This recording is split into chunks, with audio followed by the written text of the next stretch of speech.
what's up? This your boy Monty G from the Fammission Podcast. Please subscribe, hit that notification bell so you can get all access to motivated and inspiring videos on this Fammission Friday.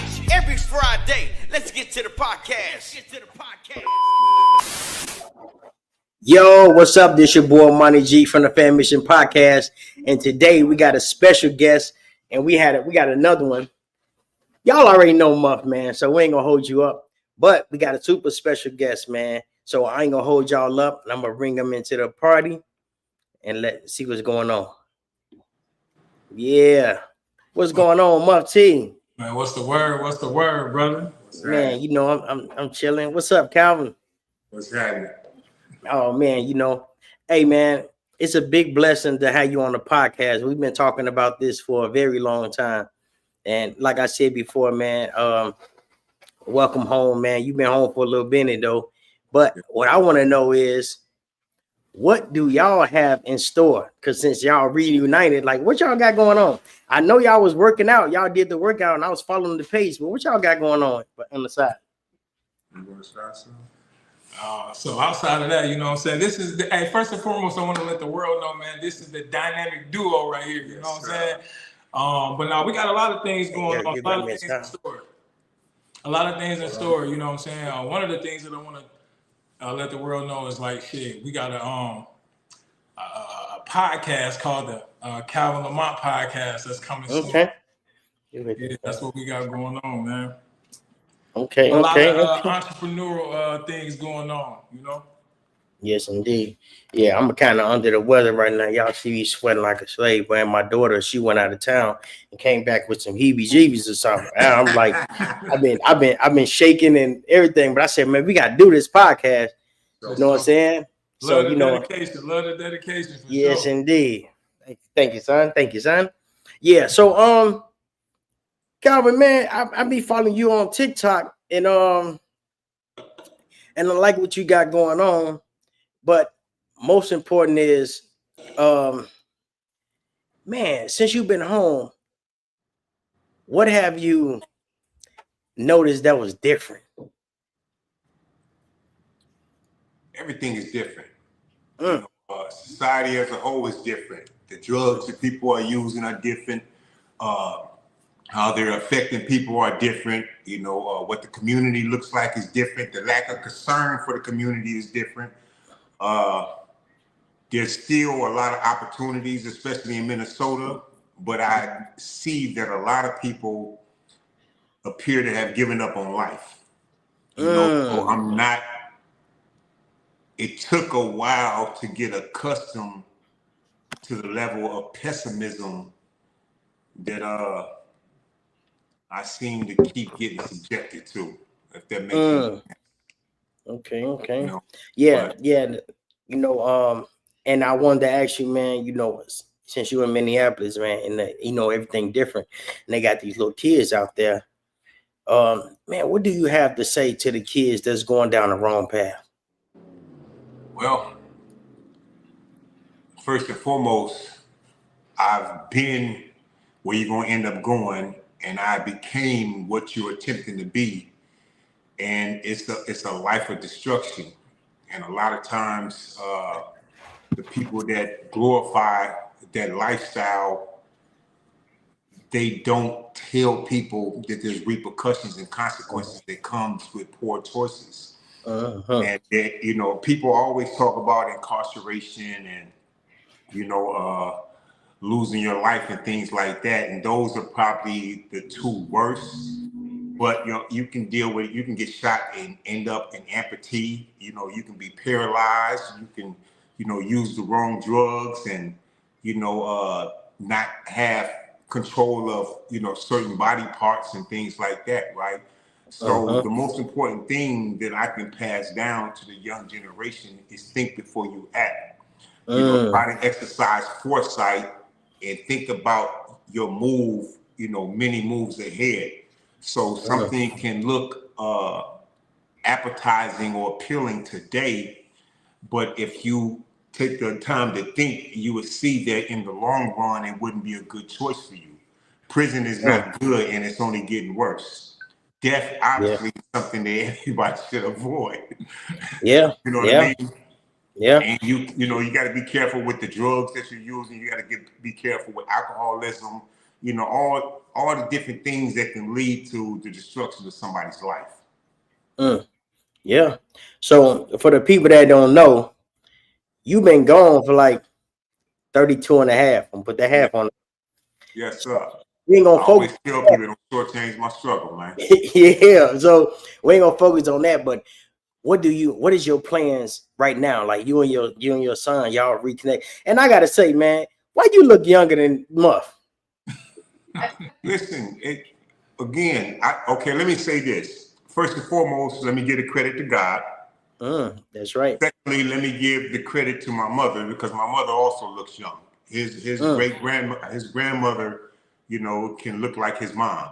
You know what I mean? So it's good genes. It's you know God's grace, but it's also the fact that you know God gave me the strength to avoid drugs and alcoholism and things like that. I mean, I used to, you know, smoke weed and all that, you know, but for the most part, you know, I stayed away from things that can be damaging to your glamour and your health. You know, my weakness was chasing money and, you know, making bad decisions and basically being disobedient to God.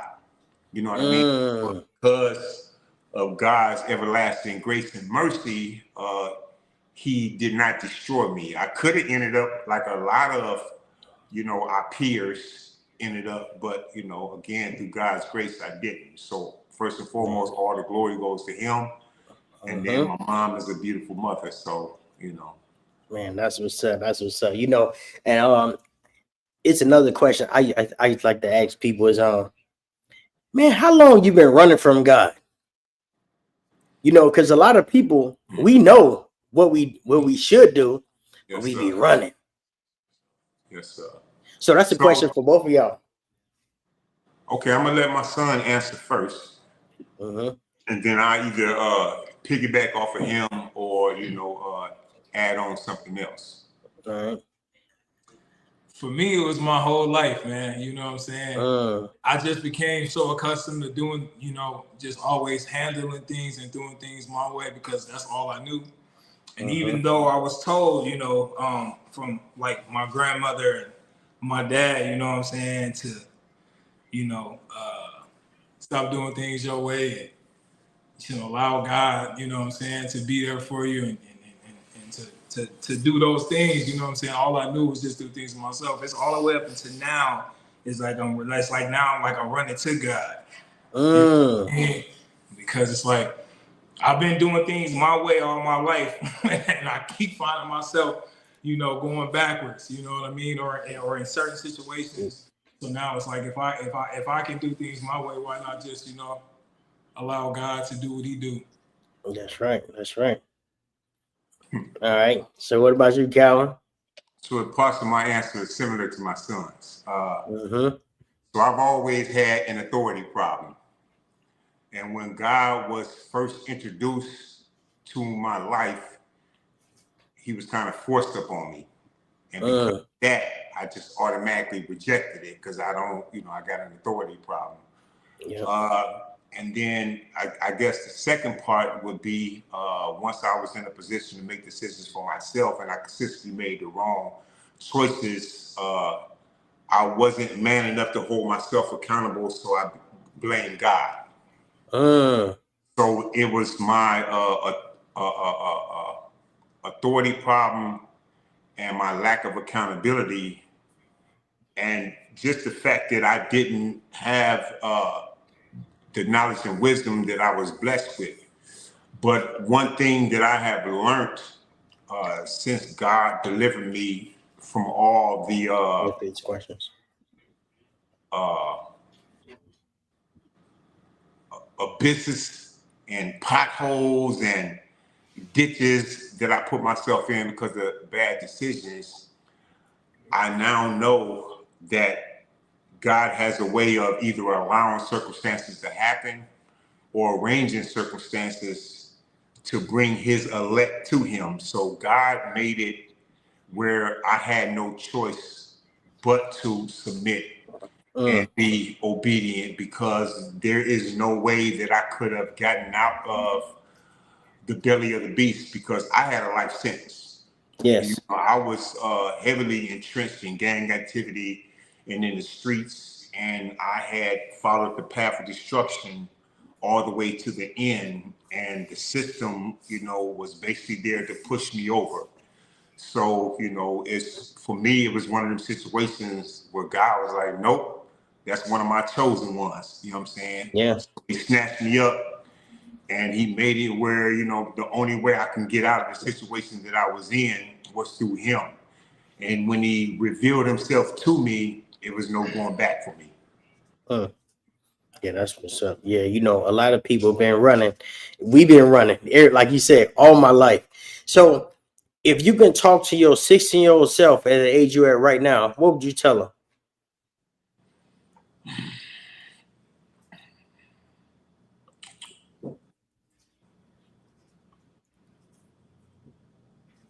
You have your whole life ahead of you. You don't have to rush to be grown. And you don't have to fit the prototype that society is trying to tell you that is attractive, successful, powerful.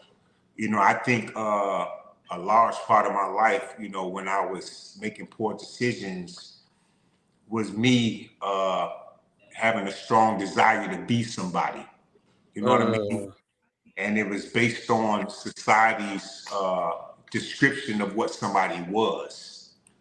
So what I have learned through trials and tribulations and the whole maturation process is I was born somebody. I didn't have to, force nothing. I was born, with natural born abilities. I was born with natural born attractiveness. I was born with, strength. I was born with knowledge. I was born with foresight. I was born with the ability to compartmentalize and all those different things. I just didn't know it at the time. I thought that I had to dress a certain way. I thought that I had to care and conduct myself a certain way. I thought that I had to have a pocket full of money. I thought that, I would be respected if I got this type of car and, got linked up with this type of woman and so forth and so on. So I didn't see the strength and the attractiveness in myself. So the 54-year-old version of me would tell the 16-year-old version of me, or, a person at 16, is that you were already born with everything that you need to succeed in life in every aspect of life that really matters. Period. Point blank. So, Muff, what is something that you missed out when your pops was gone, and now that he's here, it's like y'all just locked in? Like, but what was that one thing that you missed though, and now you have it? Now you notice that you have it. It would probably be, I would say, the presence. You know what I'm saying? Because he was gone from the age, what, it was 2.5. Yeah, so from the age 2 to what, 35, you know what I'm saying? He was gone. 35. Yeah, so he was always there. Like, I only know him one way. So although, you know what I'm saying, he was in prison pretty much my whole life, he's always been a dad. He's always been a father to me. I only know him one way. You know what I'm saying? So, but yeah, it was the presence, man. All kids want their parents in their life. You know what I'm saying? So yes. For me, like I remember watching movies and programs and shit, stuff like that, where, it'd be family. You see the dads and the moms and all of that shit. I didn't have that. You know what I'm saying? Like I told you in the last podcast, my grandmother raised me. So, just not having my dad physically there, that was something that I appreciate now. You know what I'm saying? That's my best friend. You know what I'm saying? That's my main man. You feel me? Yeah, I can tell. And I got to say, man, I love when I seen the pictures, both of y'all going to church, and I was like, man, it looked like y'all didn't even skip a beat. It looked like you've been in his life the whole time. I say, man, this is crazy. No, for sure. You know what I'm saying? So, I definitely love that, man. Both of y'all was, you know what I'm saying, going to church together, you know what I'm saying, going on a different journey. KKG, you got any questions? Sure do. What's she at? Oh yeah, let me talk to the people out here. Anybody out here? They leave some comments. Y'all can. I can't see. We got Okay. Robert. We got Rob. What's going on? We got Jackie O. Jackie O. Yeah. If y'all want to ask some questions, y'all can ask some questions in the chat. All right. First one. Go ahead. All right. What does being a father mean to you now? Ooh, what do being a father mean to you now? That's nice.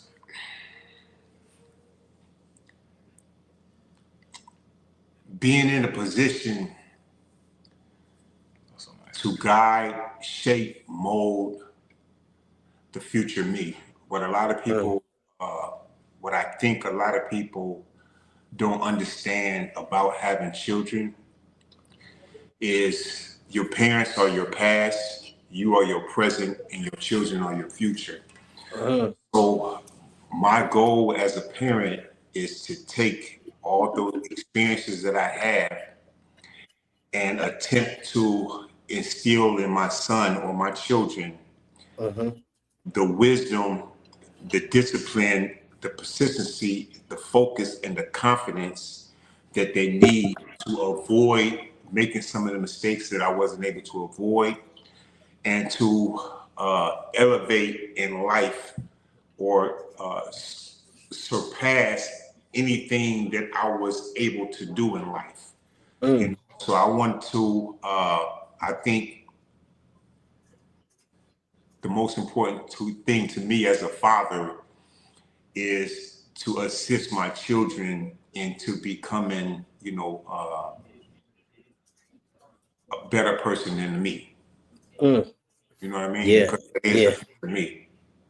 Yeah, you know, and do you feel like everything happened for a reason? Because you did have Muff at a young age, right? How old was you? 16. So- his mother and I were 15 when she became pregnant with him, and we had him at 16. Right. So you ain't had a mindset of raising the kid for real, but now you do. Yes, sir. So, don't, and this is what I always tell people, kids, we just want to have fun, have sex and stuff. We don't think about having no kids. You know what I'm saying? But the time, like I look at you now and I just see a man, right? I see his father. I'm like, oh man, this is dope. But when I was thinking, I'm like, man, Muff had kids at a young age. And it's kind of like, it's like, how can I say it? Bro, we don't get no guidance on trying to raise a kid. So how do you feel about being a grandfather? So listen, no, keep getting like real talk. I had a conversation. So I had a format that I was attempting to implement, many, many years ago. And my parenting skill was my parenting method was to attempt to teach my children how to think instead of what to think. Because I wanted them to have conflict resolution and the ability to look at the bigger picture outside of adult supervision. Because I knew that I wasn't going to be there. And I also knew that I couldn't necessarily rely on the other adults that was going to be in my children's lives. You know what I'm saying? So I told him, I believe when he was 13 or 14, try to avoid having children for as long as you can, because I want to do things with my grandchildren that I wasn't able to do for him and his siblings. Because see, so one thing, that I began to do in my walk with God was to hold myself accountable many, many years ago. And a part of that was being honest with myself and looking at things realistically and speaking about things realistically. So when I became honest with myself and honest with everybody else, I told my son, listen, I failed you as a father. I failed as a parent. I think a lot of neglectful parents are too prideful or too ignorant to admit that, right? Yeah. So that is the first thing that I had to understand, that I failed my children, I failed my family, I failed my community. So I told him that, I asked him to try to avoid having children for as long as possible, because I wanted, to be out so that I can have an opportunity to rectify some of my wrongs, with my children, with my grandchildren, right? So yes, he did have his children young, but at least he was able to hold on until he was 21. So at the time, I didn't know that I was going to be released. Like I said, I'm literally only here through the grace of God. And so I inject God into every conversation that I have and everything that I do, because I believe that's one of the reasons that God blessed me with the opportunity of freedom, is so that people can see the power of God, because I am not supposed to be here. I wasn't in there bootlicking. I wasn't in there kissing no butt. I was in there standing on business, right? And even when I was transitioning out, I challenged the DOC, the Department of Corrections, at every step of the way, because you can't force your truth on me, right? You know what I'm saying? So it has to make sense to me, and it has to be good for me in order for me to advocate something, or in order for me to commit to it. So I didn't ever take the easy way out, right? I'm only here through the grace of God, right? Amen. And I understand that you're in Florida, so people in Florida don't know anything about me or my reputation or anything like that, but I had a decent reputation and image and all that. And what God has done throughout history, throughout human history, is he has taken people just like me, people that everybody knows, appear to be soulless, appear to be pitiful. You know what I mean? Like the worst of the worst. And he cleans us up, and he puts us before the world so that the world can see, what can happen through the power of God. But you can only achieve that through God. It's why, you know what I'm saying, I look so youthful. I've been told that I look young. It's why I look so youthful. It's why I sleep good at night, despite the fact that I did horrific things in my past. It's why, I believe that I walked out and was able to immediately stabilize my life and achieve, a minimum, level of success. You know what I mean? So all that is through God. Amen. That answers the question. Yeah. You got another question? I have lots of questions. Okay, go ahead. Run them down. All right. Have y'all forgiven each other and yourselves for the time lost? Have you forgiven each other for the time lost? Yeah. Well, I'm gonna start off first. Like, again, my grandmother's raised me. My mom's mom and my and my dad's mom. So for a long time, as far as with my dad, I'm just gonna speak on my pops. I felt a certain way, but I never wasted, being angry or really expressing how I felt with him, because we only seen him a few times a year because he got kicked out of the state of Minnesota, so we had to travel to other states to see him, right? But like my dad said earlier, like, he held himself accountable, you know what I'm saying? And he apologized and he explained things. And so it just made shit a lot easier for me as far as forgiving him. You know what I'm saying? And I think that's why we really locked in and tight, you know what I'm saying? Because of him holding himself accountable. But yeah, I definitely forgive him, man. Like I said, he my best friend, you know what I'm saying? Yeah, that's what's up. You got a question for Calvin? Go ahead. Let Pops answer it. You know what I'm saying? Oh, go ahead. My bad. Go ahead. I want to hear it. Look, when you're real, right? Mm-hmm. You keep it real at all times and at all costs. You got to understand, when you're a real man and you're a real father and you hold yourself accountable, then you understand that the people that you have victimized don't owe you nor an apology. That's right. You know what I'm saying? I abandoned my family. My family didn't abandon me.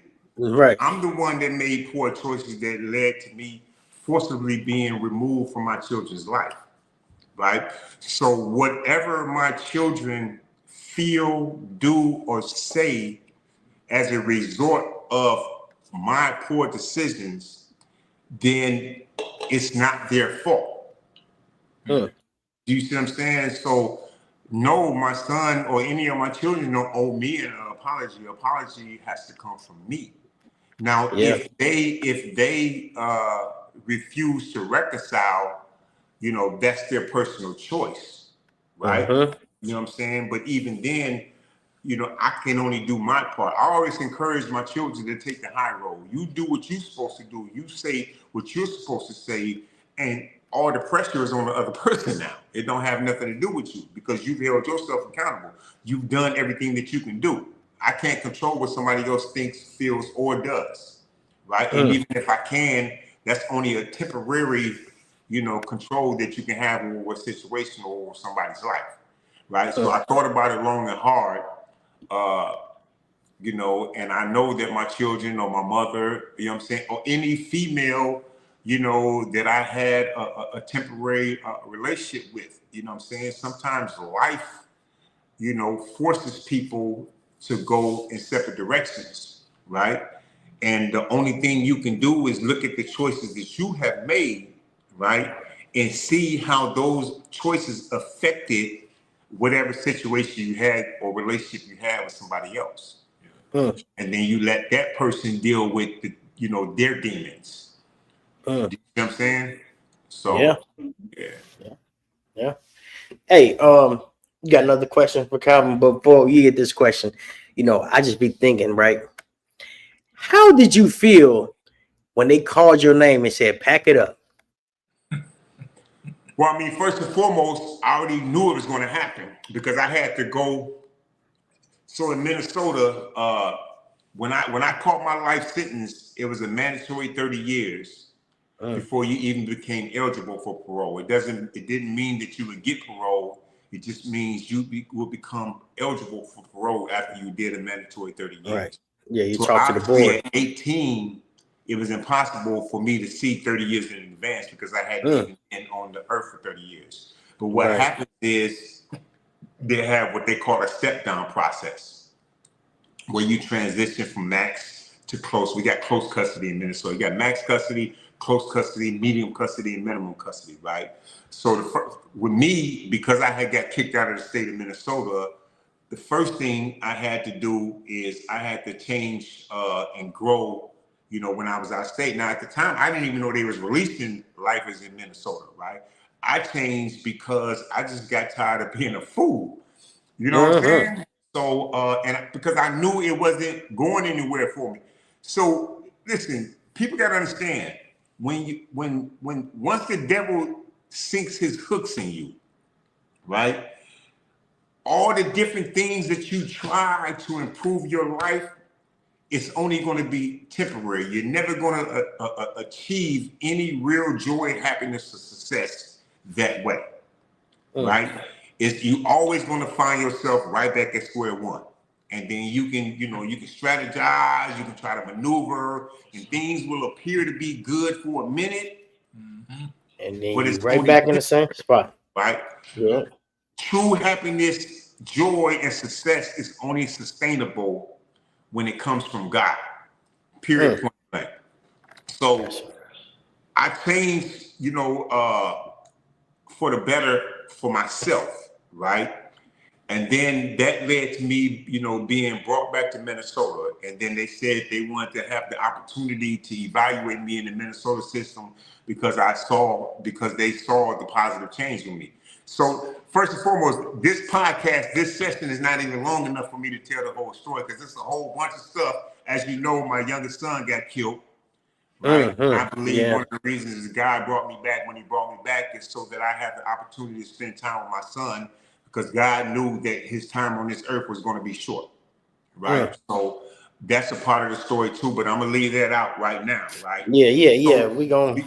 Yeah. So because I had to be transitioned out, I went from max to medium. I mean, max to close to medium, medium to minimum. So when I transitioned from medium to minimum, the last parole hearing that I had, they basically told me they lined everything out up. So I knew what day I was going to get paroled and all that.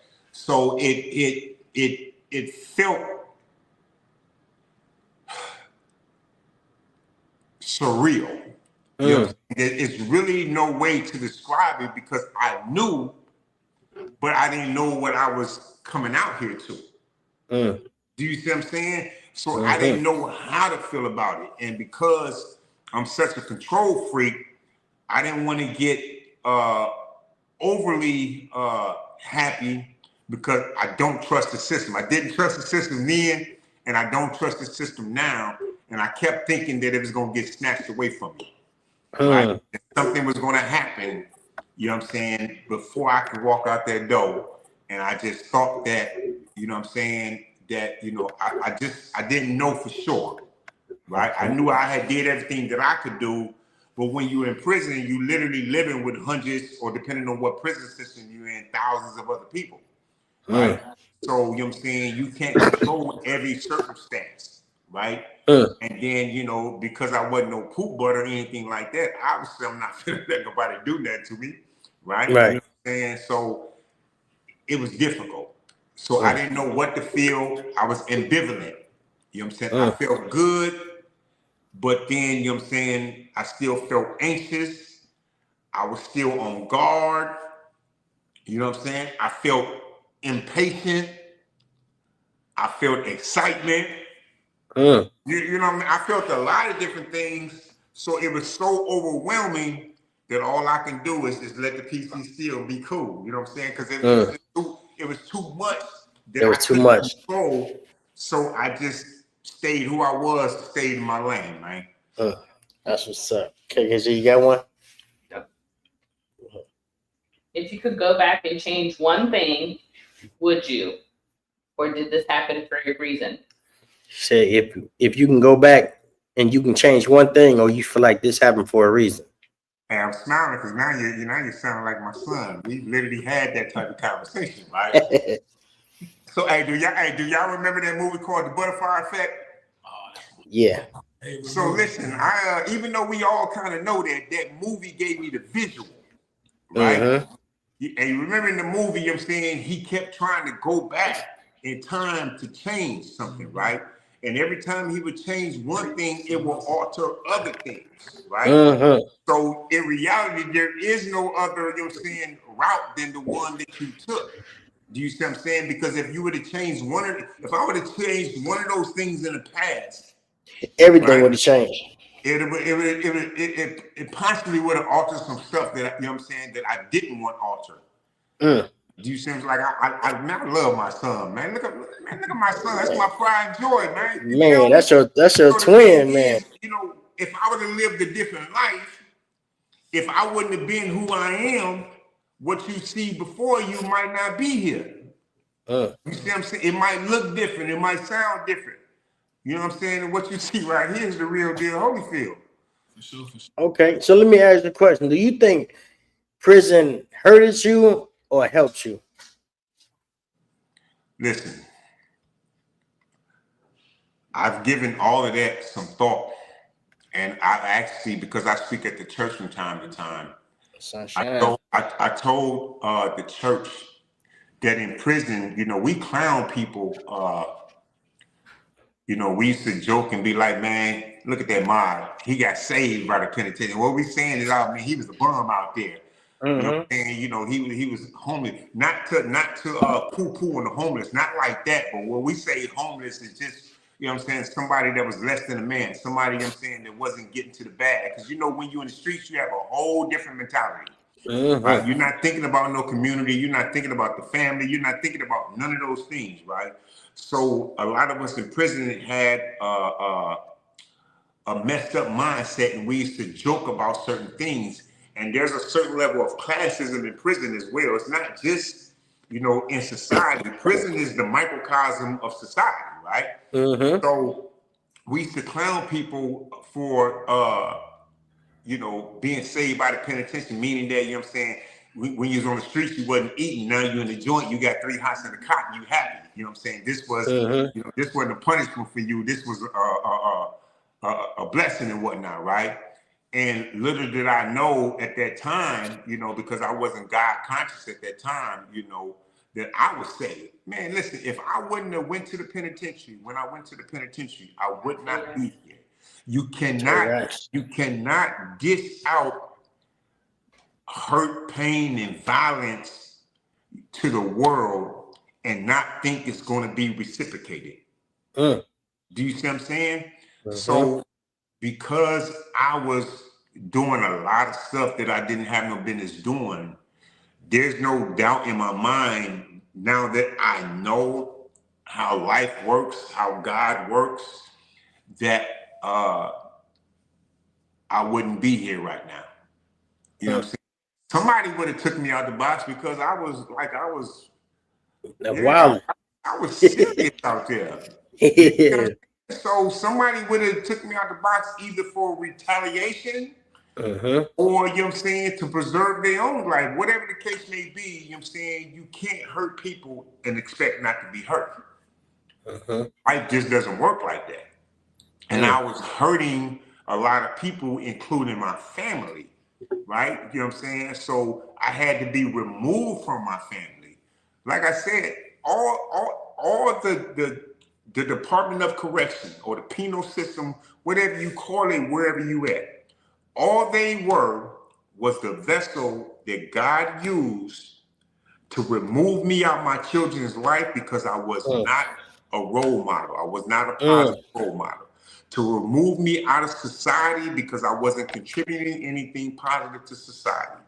And to place me in a situation, in a place where I was forced to sit down and give my life to God. And it was only then that I was placed back into my family's life, that I was placed back into society, because now, I can be a role model to my children and grandchildren. Now I can contribute, in a positive way to society. And now all is well. That's right. Amen. That's what's up. You got another question for him? Yeah, you got one for both of them. For both of them? All right. All right. What are y'all most excited to build now as men, not just father and son? So what is y'all excited to build as men, not father and son? As men, what y'all excited to build? Just a legacy. You know what I'm saying? To just be able to just build a legacy between me and my dad and just create something epic, for our families. Yeah. When she asked that question, first thing popped in my head was, I remember when your dad came home, he had on the MDE chain and everything. I said, man, you plugging them, boy. Still got it. Yeah, that's what's up. Yeah, that's what's up. You got another question for him? Yeah. All right, I know you got a lot of questions. All right. What song or artist do you remember bumping before you went in? Ooh, and are there any lyrics that stuck with you all these years? Oh yeah. So what song or artist that you was bumping before you went in? I mean, what was your favorite song? What was on them? Oh, listen, I literally just posted it on TikTok like 3 or 4 weeks ago, man. It was that Public Enemy. What is it? Chaos Behind Black Steel or something like that. I got a letter from the government the other day. And that beat is just hard, and old Chuck D was snapping on it, man. Okay. So I have to say that one, that was my favorite song. That and that MC Light, that Cha Cha Cha. Yeah, about that, man. Yeah, MC Light about that, man. Yeah, for your time, man. Hey, look it up. Look up MC Light, Cha Cha Cha, man. MC Light was hard. Before Cardi B and the rest of them, it was MC Light. All right. So when you was in, what songs did you listen to help you get through? Because when you was out, you won't listen to them songs when you in. So when I was locked down, I listened to what's her name? Sade. Yeah, Sade. I did that too. So listen. So you gotta understand, I had to evolve as a man. So before, I was just strictly, you know what I'm saying, hardcore rap. Even though I knew slow songs and all that type of stuff, I literally, when I used to, back in the day when I would go to females' houses and they put on slow music, I'd be, man, turn it off. I put on NWA. So I'm having sex. I was one of the ones, I was out there having sex to NWA and stuff like that, right? Too hard for TV, you hear me? Yeah.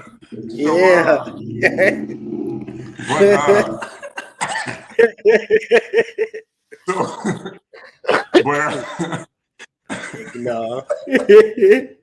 But then rap music changed. So first and foremost, I end up, becoming politically, socially, economically conscious. So once, you know what I'm saying, when I was in that mode, I only listened to conscious rap, right? But then the powers that be, you know what I'm saying, you saw what they did to conscious rap, they replaced, conscious rap, with that counterproductive stuff, right? So I listened to the counterproductive stuff for a minute, but then I just got tired of all that. It's like when God changes you, he changes you from the inside out, right? So I got tired of all of that, because I used to rap myself, you know what I'm saying? So I got tired of all that, right? So then, you know what I'm saying, I was, you know what I'm saying, listening to Sade, but listening to female artists. I had a lot of Alicia Keys, Mary J. Blige, and all type of different stuff. Number one, I didn't want to listen to I'm in a joint. So the last thing I want to hear is a dude doing all that boo-hoo and all in my ear, man, right? That energy transfer, bro. That's why it got me through. I'm like, right? Yeah. So I was in there like, I was Monifa, Angie Stone, rest in peace. Mary J. Blige, Alicia Keys, Tina Marie, don't forget the Queen of Ivory Soul. Who else? I mean, I had all type of different stuff because, in the joint, you got to change, they would only let you have a certain amount, right? So back in the cassette days and whatnot, you can only, because I was out of state. By this time, I was out of state. In the Minnesota system, all we had was videos. You know what I mean? So, but when I got shipped out of state, when I first went down there, they had cassette tapes, and then they transitioned from cassette tapes to CDs, but you can only have 20, right? You know what I'm saying? So I constantly switched out my collection. You know what I'm saying? So sometimes I went with the hottest thing, Marsha Ambrosius. You know what I'm saying? Just what's your favorite girl name? Because my favorite style of music is that neo soul type stuff, right? So I like Leela James. It was a lot of them, bro. Lauryn Hill. Lauryn Hill really only had that first demo. Yeah. Then after that, but it was hot though. Yeah. Let me holler at the streets, man. We got Tasha out here. We got Devo. What's going on, family member? We got Hanif. Make sure y'all share this video, man. Make sure y'all share this live, man. Hey, shout out to everybody in the chat. Yeah, shout out to everybody in the chat. Can I say this real quick? Yeah, go ahead. Hey, listen. I gotta ask you a question, Pops. So leaving the joint,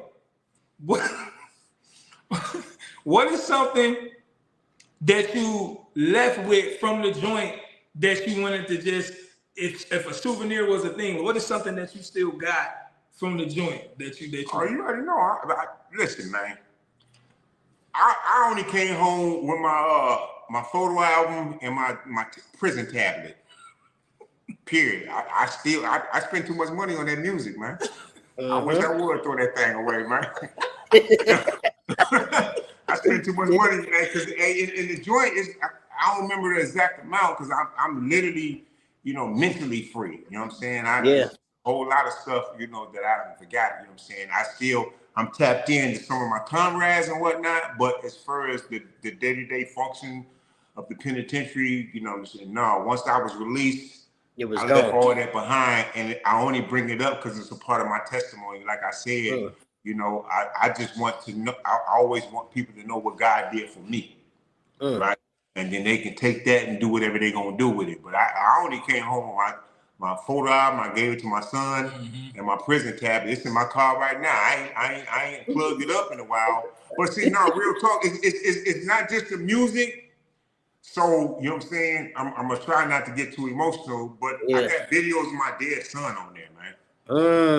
You know what I'm saying? So it's sentimental stuff, you know what I'm saying, that I can never get back.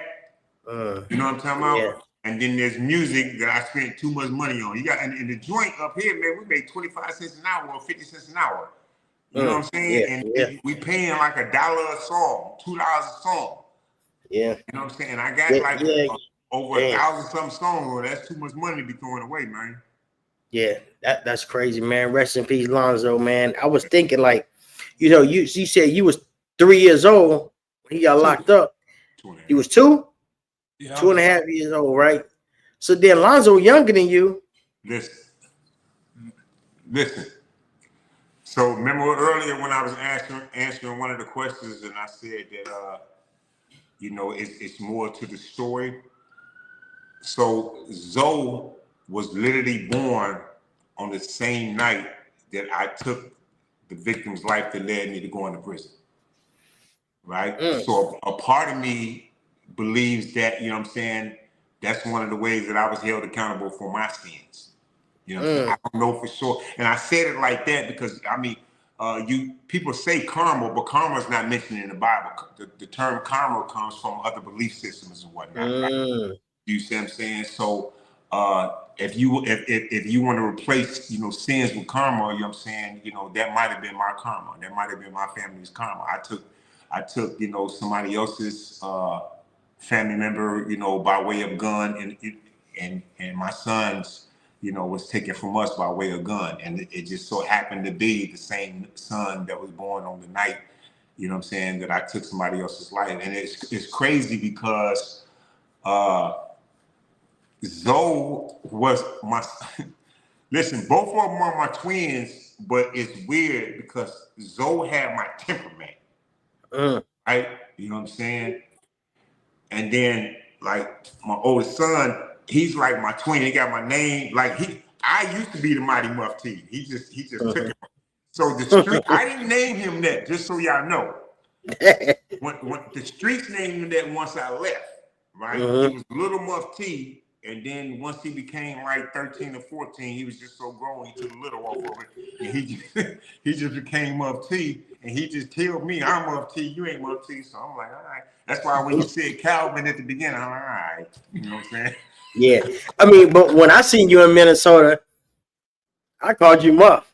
Yes, sir. See, I called you Muff. Yeah, you know what I'm saying? He be checking me all in church, man. What kind of son does that, man? Yeah. Listen, hey, don't nobody call me Calvin except for at work, right? Yeah. So he be telling people come up and be like Lamont, because I'm Lamont. Both of his names is from me. Right. He named after me. This is my twin, right? But the thing is, when we together, what happens is when somebody come up and say Muff or Lamont, he turn around, and then I'll be like, which one of us are you talking to? And he be like, I'm Lamont. His name Calvin. I'm Muffti. Right, yeah. Hey, it was somebody in that chat. They said, who's that? Hanif? He said, was you somewhere? Oak Park Heights. Oak Park Heights. Oh, that's Hanif? Yeah. Mo man Hanif? Yeah, yes, sir. Oh, well, Mo. Yeah. He online. He watching. Yes, sir. Yeah. Hey, so I was just with, me and Ken Snow was just with T. When was that? When I went to that picnic? Was that last Saturday? Yeah, that was last Saturday. Hey, me and Ken Snow was just with T last Saturday. Yeah, you know. Yeah. You got another question for him? Let me see. I know you got a couple of them because I want to do some flashback Friday. Okay. Go ahead. What's one thing? Hey, Monty be on it. I'm waiting to see. Yeah. Make sure y'all share this live, man. Go ahead. One thing Shout out you everybody in could the chat. experience that happened while you were gone. He said, what's one thing You wish you could have experienced what's one thing you wish you could have experienced when you was gone? that happened while you was gone. Oh, what happened when you was gone? Mhm. Oh, like wish he was out To be yeah. part of. Yeah. So what is something that you wish you could have experienced when you was gone? Who, me? Yeah. Listen, It wasn't me. so I know I've been talking about God the whole time. So forgive me, Lord. For me, a threesome. Because you gotta understand, Hey. when I was a shorty, it wasn't that popular. You know what I'm saying? How Yeah. was getting down now? That ain't the it wasn't like that when I was growing up. It's Yeah. Yeah. norm now. Yeah, so it's like, man, I'm jealous of y'all, man. Yeah. Y'all got y'all cake and ice cream and icing and everything, man. Yes, indeed. Yeah, it's great. You know, right now today, I heard somebody say, most kids will see more beautiful women than their grandfather ever seen in their life. From these, all you gotta do is type up beautiful woman. Yeah. Yes, sir. You know what I'm saying? These electronics, man. So yeah, man, man, what do you say? My boy, he say, Muff used to fight the police. Oh man. Yes, Yeah, sir. my little homie, he say, by the time you have some stones on there.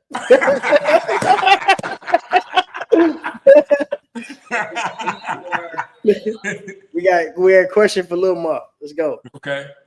I have a question for the son. No, you can How read the long question. did it take to get a relationship with your father? I ain't hear. What was it? I'm sorry. What?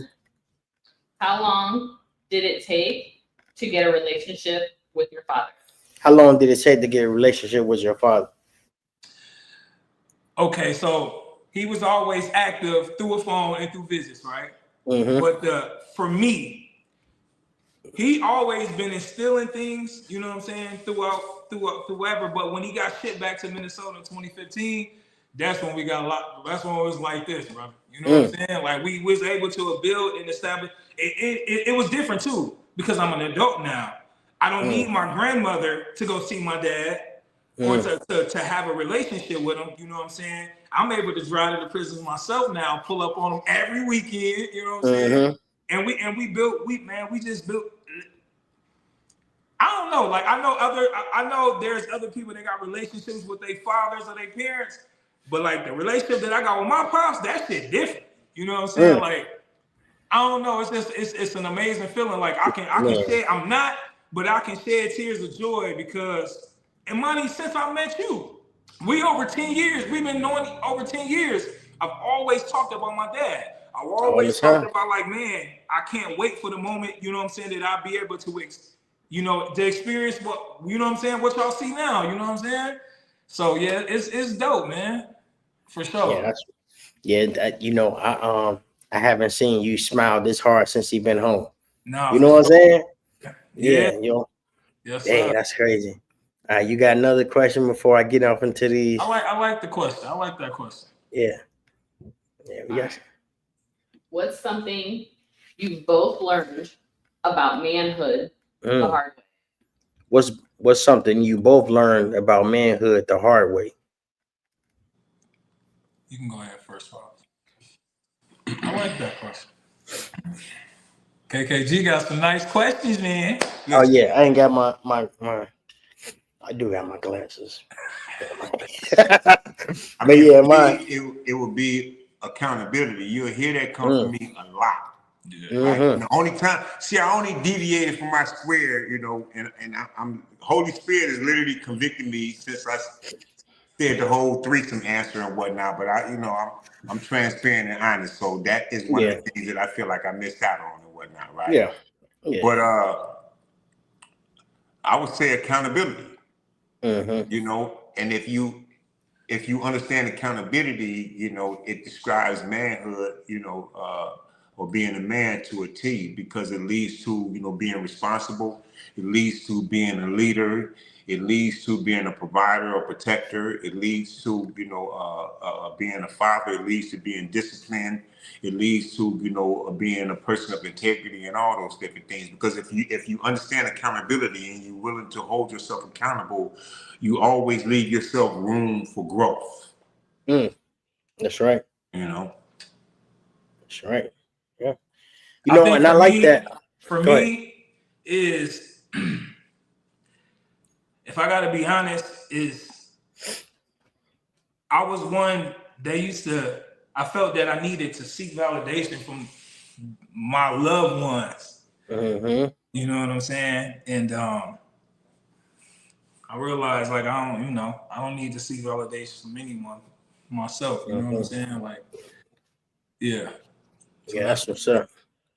All right, you got a couple more questions? I do, but somebody, Sunshine has a question. Oh, Sunshine got a question? So the name, I don't know what it is. What did you learn from him that you'll forever apply to your life? It say, what have you learned from him that you will forever apply to your life? Tomorrow? Yeah. What you learned from your father that you will apply to your life? Accountability. Yeah. That's something that since I can remember is he always, stressed that on me and Zoe. And he always told us like, just accountability. Real is real, fake is fake. There ain't no in between. He always said that. And so we be having real conversations all the time, and you will hear me bring that up. That all come from my pops, you know what I'm saying? Just being honest and real and holding myself accountable as a man, just a human being, you know what I'm saying? It's important. I think that's when everything changed, when you start taking accountability for your actions, because when you're young, you blame everybody. Man, like it wasn't me. I pointed fingers at everybody, bro. You know what I'm saying? It was everybody's fault because of but it's no longer that way. We've been chopping it up, man. I'm gonna get to my flashback, man. Hold on, man. So give me 1 second. No, for 5, 4, 3, 2, 1.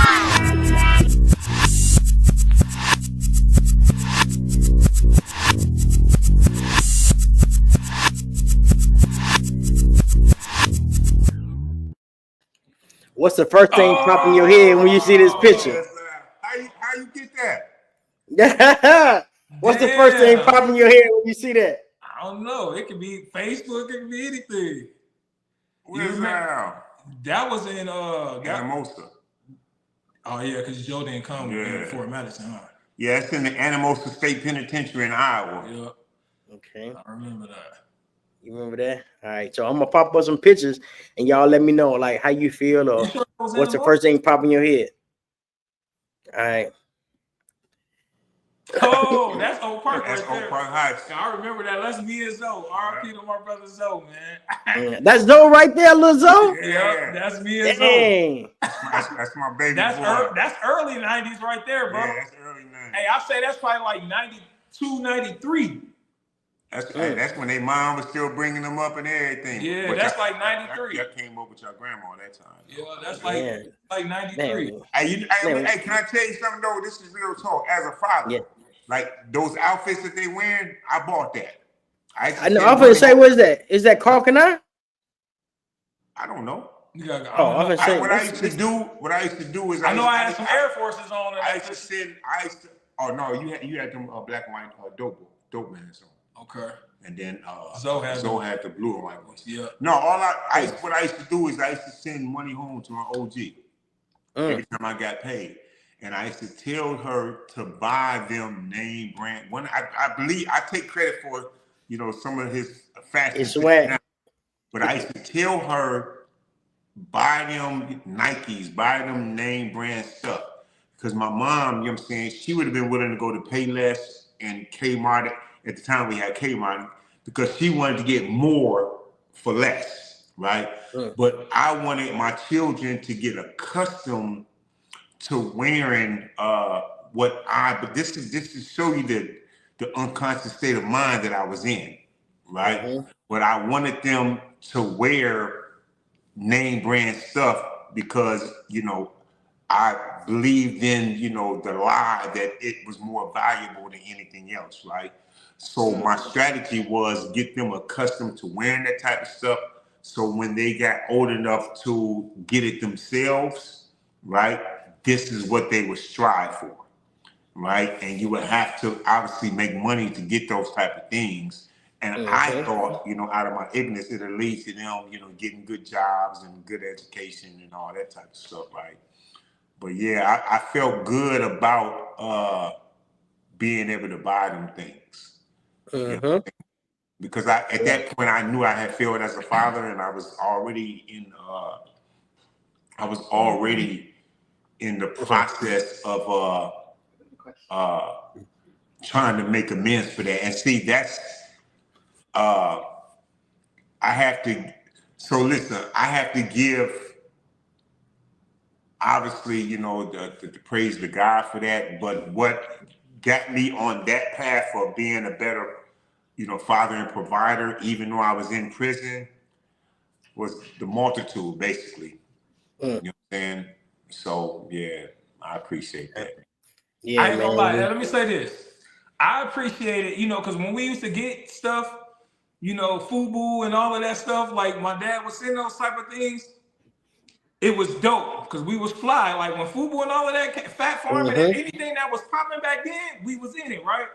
But I think what most stood out and what I'm more appreciative, you know, is just because I didn't know it at the time, but he will always, because he would jam so much into us, into our increments, or, you know, however long the visits was, or the 15-minute phone calls.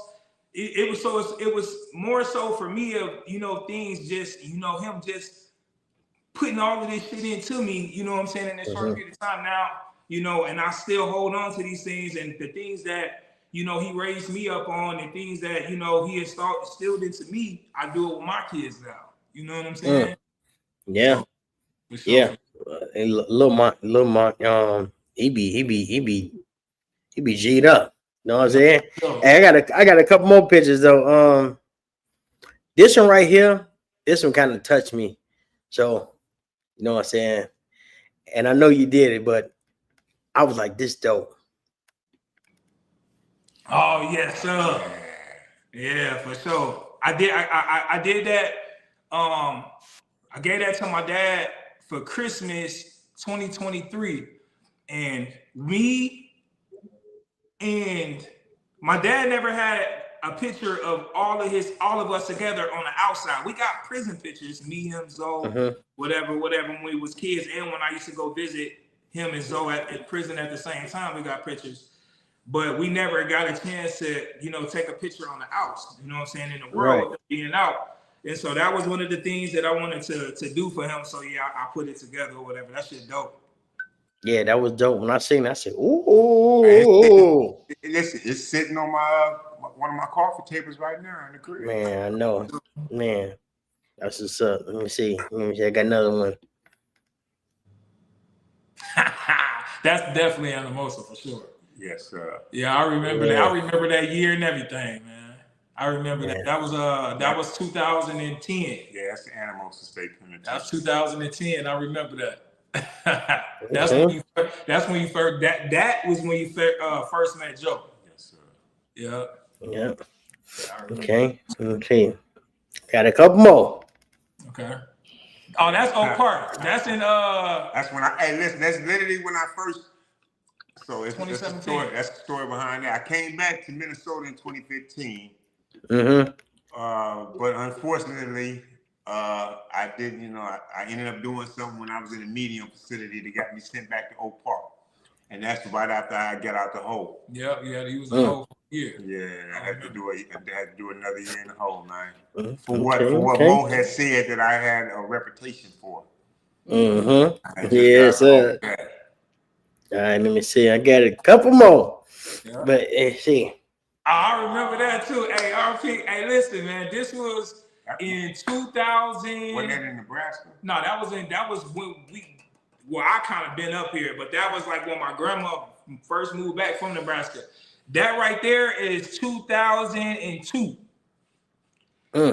So in that picture, I think I was 14 in that picture or 15. I was a freshman in high school, so I was either 14, about to turn 15, or I was 15. Okay. Yeah. Okay. He Okay. was kind of fly too. Yeah, he was kind of fly. I had the B boots Yeah. on, the sweater with the matching hat. You know what I'm saying? Yeah. Can I say this right quick? Yes, sir. So listen, I had shortly before that, that's when I first started calling my baby boy Zoe, Lil Zoe. So I believe that's the shirt where he had number 8 on it. Yeah, because that's when he was in. So listen, man, everybody talking that LeBron stuff, man. Kobe was a dude, man. My youngest son, man, rest in peace. He was cold at basketball too, and so was I. You see, you know what I'm saying? He had that Kobe number on. You know what I'm saying? Just to point that out, because everybody talking about dude, the GOAT, and all that other type of stuff, man. Yeah. All right, Muff. I got one for you, and then the next 2 is for your old man. But I want to see if you guys remember these. But no, that was it. What? Yeah, that was. It was Nebraska, because I remember you had that yellow coat on the day.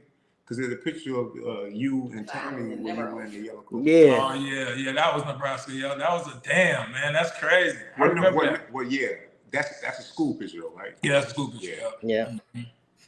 Hey, this one of the flashbacks, man. Muff, you wouldn't know nothing about this. Maybe you would. I don't know. But have you ever seen one of these before? What is that? Is that a beeper? No, that's No. Oh, No, okay. no. no Remember ankle- back was it in ankle monitor? no. Remember in the old TVs when you had to hook up the Oh yeah. you had to take the little butter knife to hook up the antenna. I remember it now. Yeah. I thought that's- it was a damn ankle monitor. No, This just going to show you how far removed we are from that. We thought about everything but that. He talking said about ankle monitor. all type of stuff. All right. So this is another old school picture because it burned down, and my dad used to be around on this block. But what do y'all think about when y'all see this? Historical, man. That's Robert True story. Yes, sir. Yeah. Yes, sir. Yeah, man. If you're from the South Side, you know. Yes, sir. Chicago and Lake, right there on the corner. Hey, listen, I knew bro dad, you know what I'm saying? Not even knowing. Who's that? His dad, His they dad, had right a here. clothing store next Right here. door. It was called Mike's Hip Hop Shop. His dad used to be always in the suit, This right here. looking like a pimp, you know what I'm saying? I ain't got my reading glasses on. I Yeah. think he one of the moles or But he I a vice. Yeah, I might he- see your pop. I mean, I gotta see the. Hey, is your pops a vice lord? No, he's Stone. Yeah, What's he his a name? They call him Killer. Yeah, I think he But no, he was cool. Me and Zoe knew him, man. He was cool as hell. Yeah. I see the picture, but I gotta see his face. Yeah. What year was He that? looked just like you. What year was that? Right here. This was No, yeah, he looked just 2009. 2009. Yeah, that was Oh, yeah. that's fine. He probably. So yeah, No, he was I was there. in the joint. But That's fine. he was deaf back in the 90s, like 91. You know what I'm saying? But Well, when did they go to Minnesota? that's what I said about 91, 92. Oh, So Hey, when did he get Yeah. up here? When did he come? When did he get to I Minnesota? think he got to Minnesota like in 91, 92. Yes, I was already in the joint.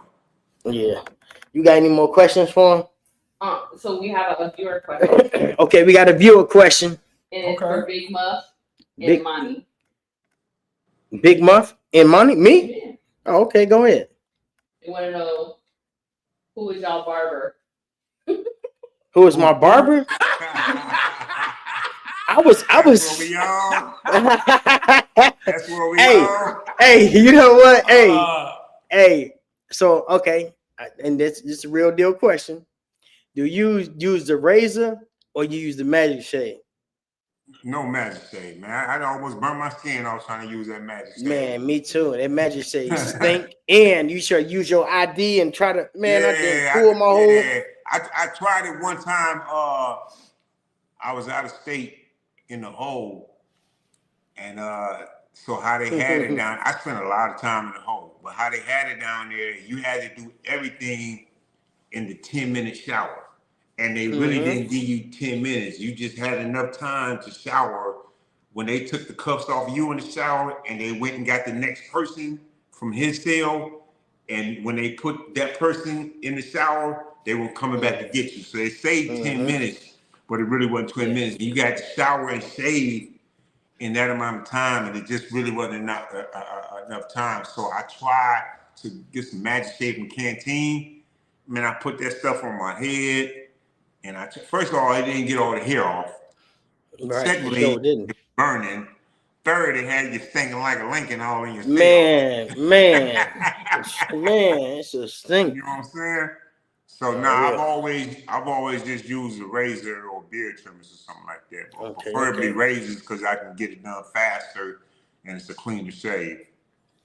Hey, what is a smell or a taste that make you that make you go back to your old memories before you was locked up? Like, what is something that you ate since you've been home? You was like, dang, Candy. like some kind of candy or some kind of food, or you know what I'm saying? Listen, A smell. Nothing tastes like it tastes back in the days, man. Nah, it don't. I done tried candy, chips. You know what I'm saying? Fast food restaurants. Yeah. Nothing tastes, like it tastes back in the days. So, like, them days is over with. You know what I'm saying? I mean, even the home cooked meals that I was like, my OG, she don't cook no more. You know what I'm saying? So I can't even compare, what her food tastes like when I was growing up compared to how it tastes now. I just know that home cooked food is still magically delicious. Yeah, sure. As far as everything else, nothing tastes as good as it tastes back in the days. It might be my imagination. No, it ain't. Everything tastes like plastic. Huh? Everything tastes like plastic and chemicals. Yeah. So Yeah. I don't know what's going on with that, man. Yeah. What's your question? This question's from me. Okay. What was the first meal you ate when you got out? Oh, what's the first meal you ate when you got out? Tomahawk. So listen,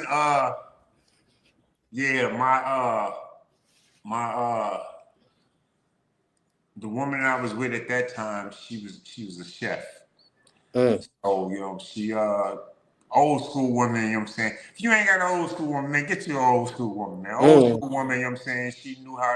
She showed up with the whole shebang, you know what I'm saying? Tomahawk steak, yeah, you know what I'm saying? It was everything. She prepared a whole, meal for me and my family, you know what I'm saying? So it was a little bit of everything. It was home cooked, you know what I'm saying? Made with a little love, because obviously we loved each other at the time, but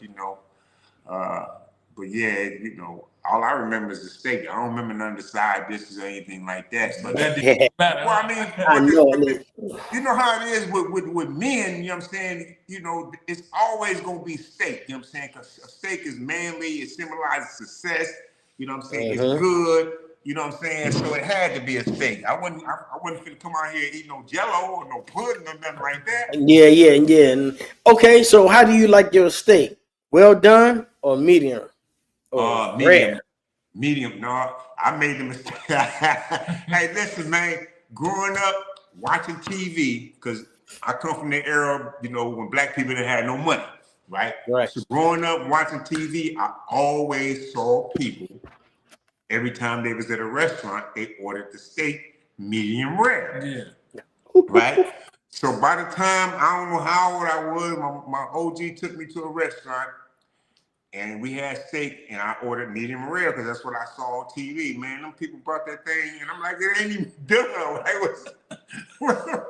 And my mom was like, that's what medium rare is. So now it's medium well done, because medium well is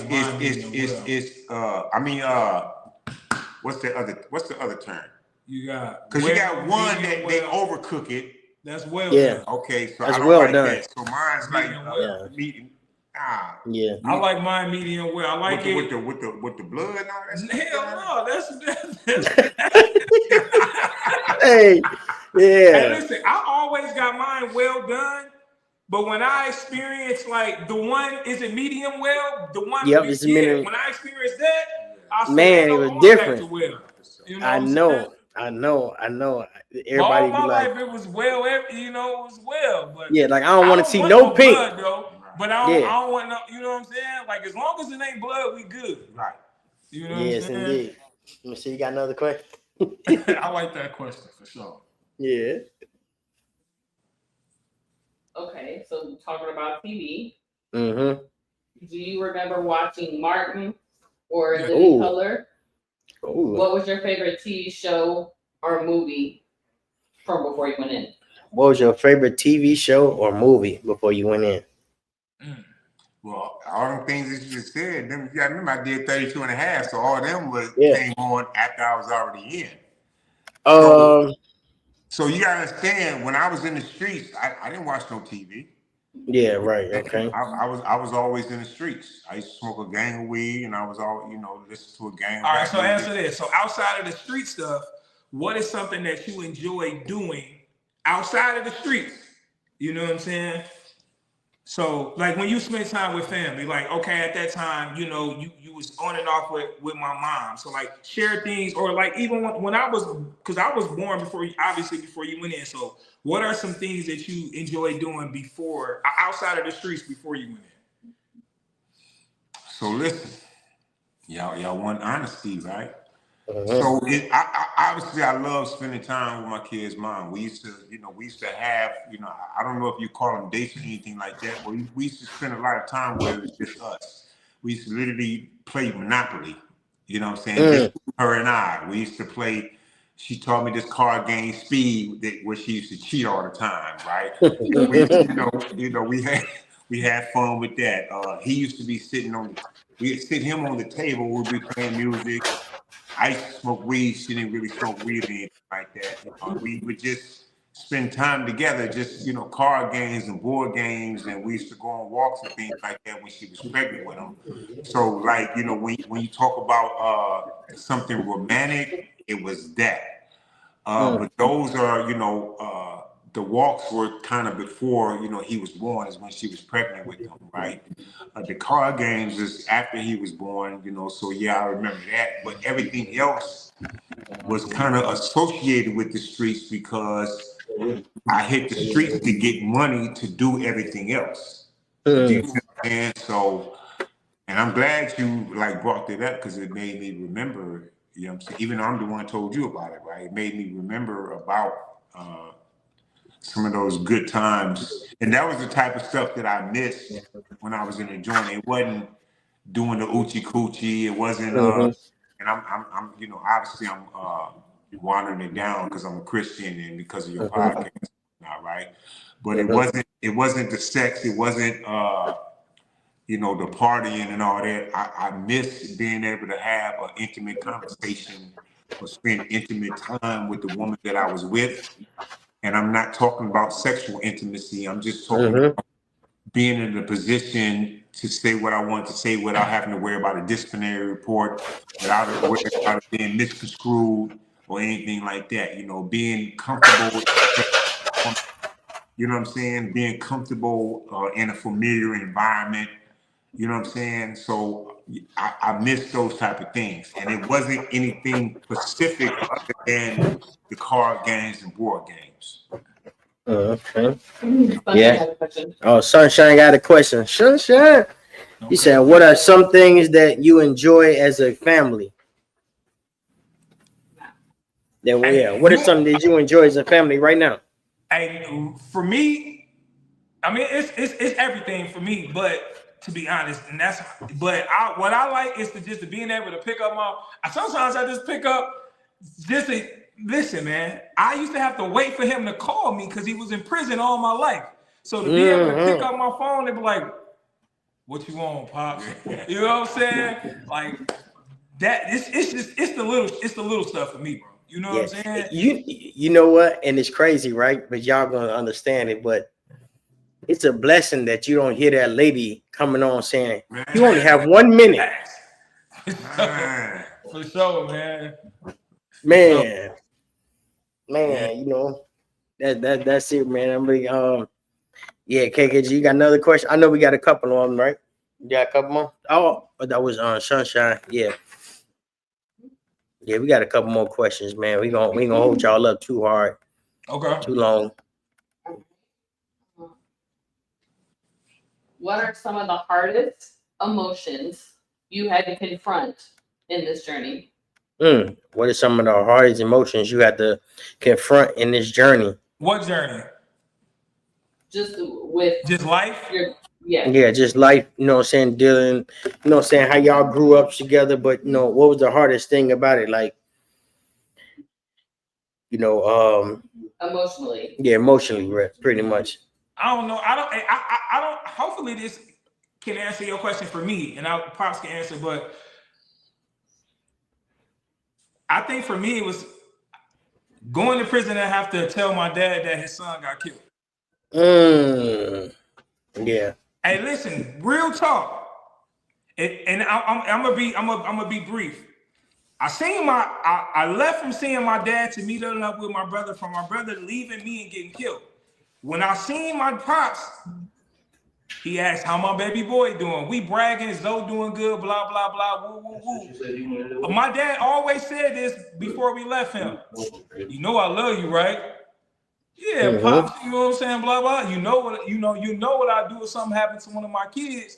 So leaving from that happening, and then the next day we going to the prison. My dad coming through them doors, smiling, because he always smiling. We his family.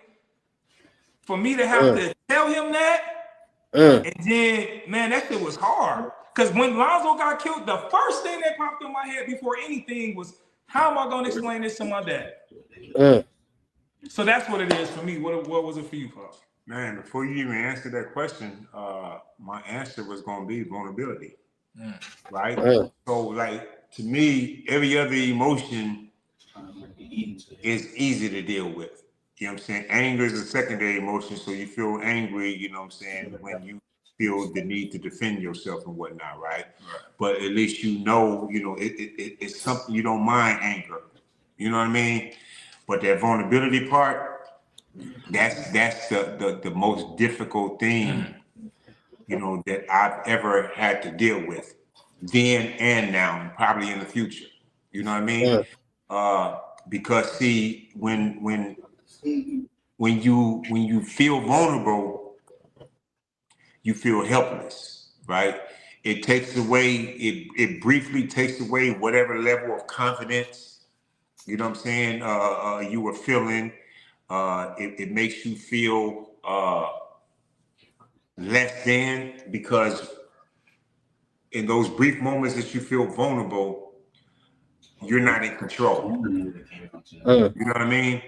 And now you're brainstorming, trying to figure out, how can I get control of this situation or this circumstance, right? And the worst feeling in the world is when you're faced with something where no matter how hard you try, there's nothing that you can do to change it.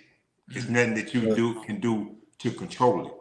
So that level of helplessness. So earlier when I said that, sometimes God has a way of arranging circumstances or allowing circumstances to happen where you're forced to come to him because there's nothing that you can do to change the situation. So, I mean, there's a lot of people that, go through that. Just think about the people that get diagnosed with cancer and then the doctors say that there's nothing that they can do. Do you see what I'm saying? So now you're like, well, what can I do? No money can't solve it. No level of emotions, that you feel can change it, right? You can't outrun it or anything like that. It's nothing humanly possible that you can do. So that level of helplessness, that level of vulnerability is the toughest thing that, that I felt. Now, other people might feel differently, right? But, cancer is one of them things. HIV or AIDS is another thing. Being paraplegic. There's people just, you got women in shelters. You know what I'm saying? You got a lot of people that have dealt with things or dealing with things that there are no human answers to. And that is, the most difficult emotion. You know what I'm saying? So yeah. I like that you bring up God every once in a while because, I'm the same way. And people be saying, hey man, why you bring up God so much? I said, because when he come back, I'm gonna say we was just talking about you. Hello, you ain't gonna leave me out. You know what I'm saying? Yeah. For sure. No, any more questions you got, KAG? Yeah. Yeah, that's what's up. All right. When you first got locked up, what was going on in the streets that you couldn't stop thinking about? So when you first got locked up, what was something that was going on in the street that you couldn't stop thinking about? Like, So listen, I already told you that the Holy Spirit, you know what I'm saying, immediately started convicting me because of that threesome answers that I gave. So I'm not gonna go there with it, right? But in the early moments of my incarceration, I felt that level of helplessness. You know what I'm saying? So I was trying to figure out, how to get out of the situation. I was lying to my family and anybody that had listened about my, my guilt and all that type of stuff, right? So the overpowering thing that I thought about was revenge. You know what I'm saying? I was, because I was that type of dude at that time in my life, I was thinking about all the people that I was going to do something to, that played a role in, getting me locked up, that didn't do everything that I thought that they should be doing to get me out and all that, because again, at that point in my life, I wasn't accountable. So yeah, there were things that I missed about the street, but when you're young and ignorant, you know what I'm saying, you think partying and sex and and smoking weed, you think that those things have real value, right? So yeah, of course I thought about those things and I missed those things, but the overwhelming thought that I had was getting out and doing something to people. You know what I'm saying? So, and it took like 15 years to get that type of stuff out of my system. Like, because you got people that's in the streets or in the game, and they're just in it because everybody around them is doing it. So they talk a good game, but they're not really cut like that. I was one of those people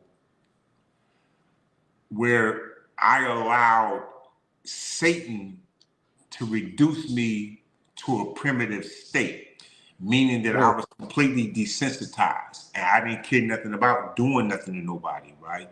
And that was my solution to everything because, you know what I'm saying, I was just that dehumanized, right? So I wasn't, when I first got locked up, I wasn't thinking about my family. I wasn't thinking about none of that. All I was thinking about is I should have, you know what I'm saying, shot him too, right? And because I didn't shoot him then, as soon as I get out, hey, you got one way. Let me add on to that. It's kind of true because even I said that I really only know you one way. I told Monty this, and me and you always talked about this. I never cared about status. I never cared about none of that. You know what I'm saying? My dad has always been a certain way. But now that I think about it, when I was younger, right? I knew he loved us and all of that stuff, but like you said, he wasn't thinking about family and stuff like that. So I remember as young, he used to be like, yeah, y'all ain't finna be no punk. So he in prison teaching us how to fight, you know what I'm saying, showing us stance and everything, showing us how we gotta block our head and stuff like that. And I was just thinking about it. And it went from that, you know what I'm saying, to us having like, because he never really talked to us goo goo gaga, even when we was younger, baby. He always, even if we didn't understand it then, eventually we started to understand what he was saying back then, you know what I'm saying? But it went from those type of things to, him just talking about like installing like principle and morals. And he used to always be like, you see where I'm at, right? Y'all don't want to be here. One thing I can say about my dad is, despite how he lived his life before he got, you know what I'm saying, in prison and stuff like that, he never encouraged us, oh, y'all had to be stones, y'all had to move and live like this, you know, y'all got to do this and that. I like, he always has been one way, you know what I'm saying? Mhm. So what everybody else know him from in the world and his comrades, or what he say now, and you know, everybody that do know him, I only know him from being a real stand-up dude, just, you know what I'm saying, teaching us how to be men and principles and morals and stuff like that. That's what I know. That's what's up. Hey, so I got a question, man. You know, God collect tears, man. You know, when a baby is born, they cry, and that's letting you know that the kid went from in the womb to getting the oxygen. That's how they smack them on the butt so they can know, even though you're breathing. So my question is, how many times you think you cried in prison? In prison? Man, let me tell you something. I cry in church almost every week, first and foremost, man. I don't know what the Holy Spirit be doing to me, but it's like, man. In prison, I think the only time I might have cried is when my baby boy got killed. You know what I'm saying? Because again, so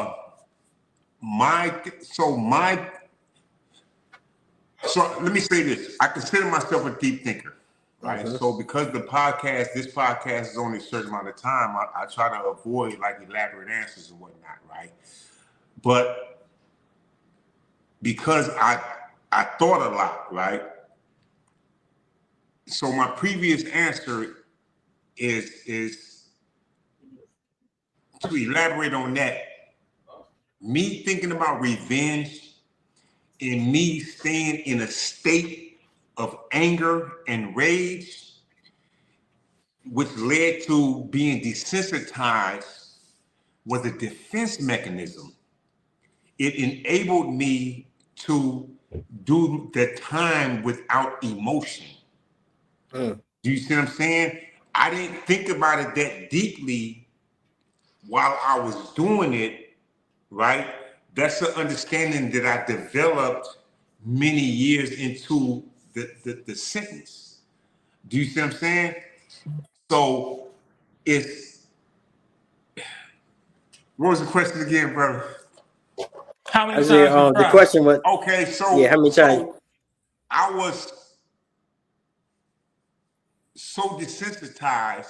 The only time I cried that I remember was when my son got killed, and even then it wasn't like how I cry at church. It was, you know what I'm saying? So when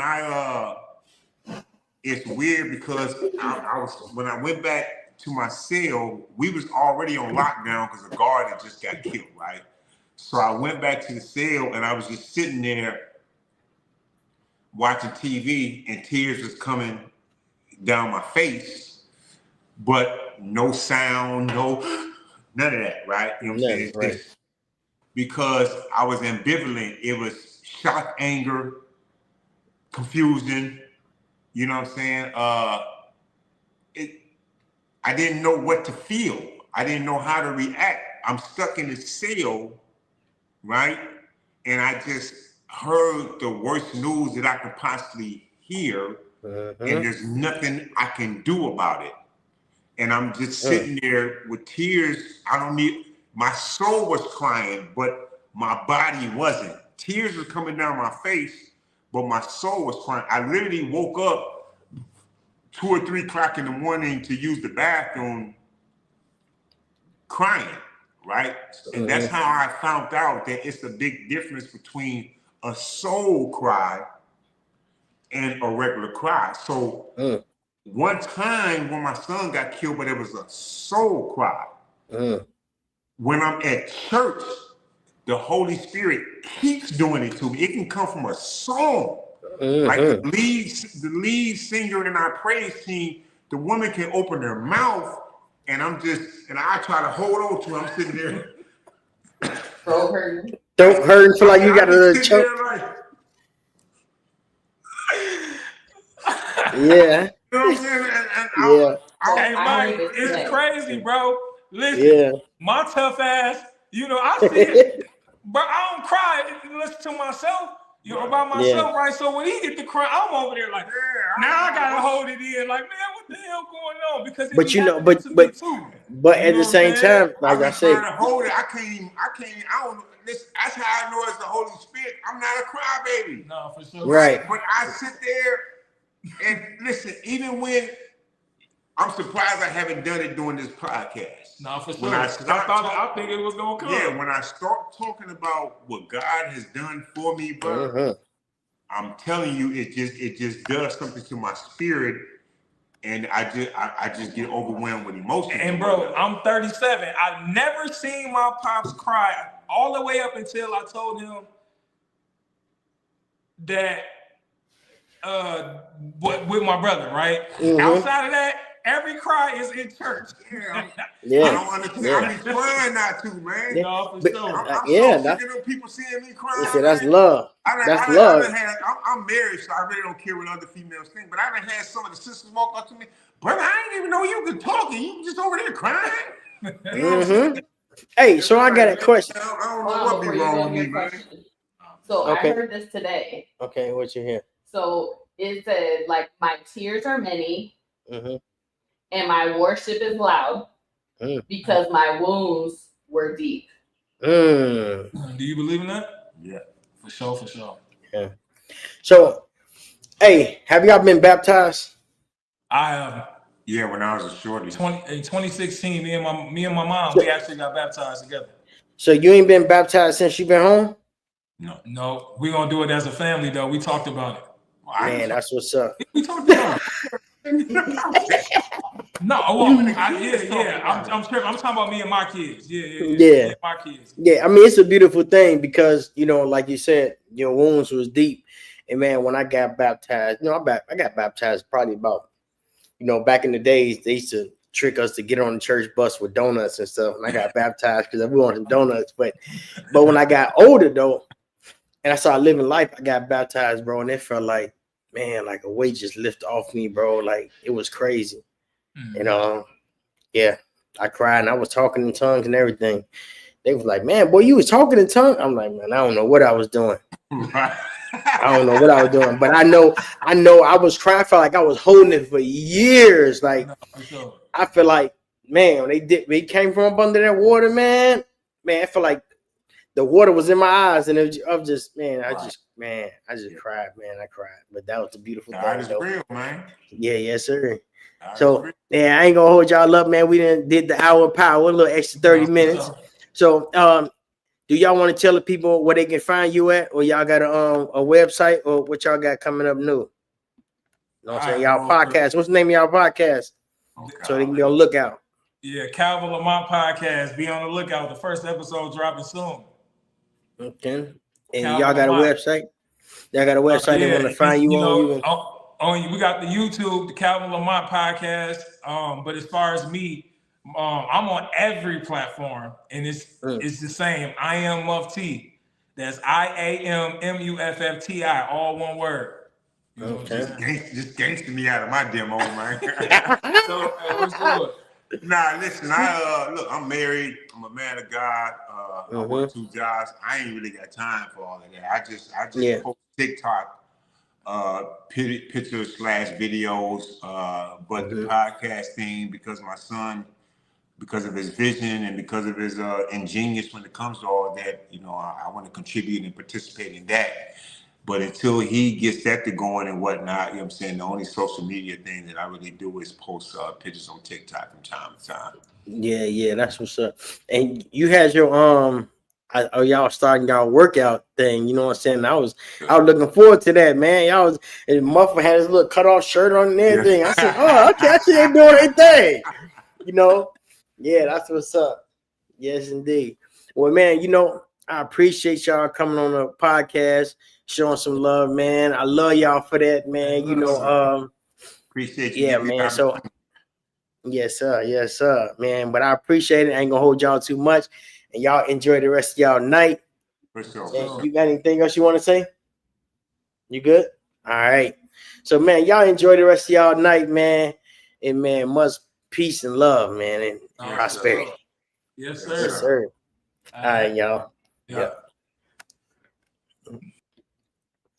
Yo, what's up? This your boy Money G from the Fammission Podcast, and we just had an exclusive guest. We had Muffti and Calvin, man. They chopped it up for a little minute, and if y'all missed it, y'all come in late, go back, check it out on YouTube.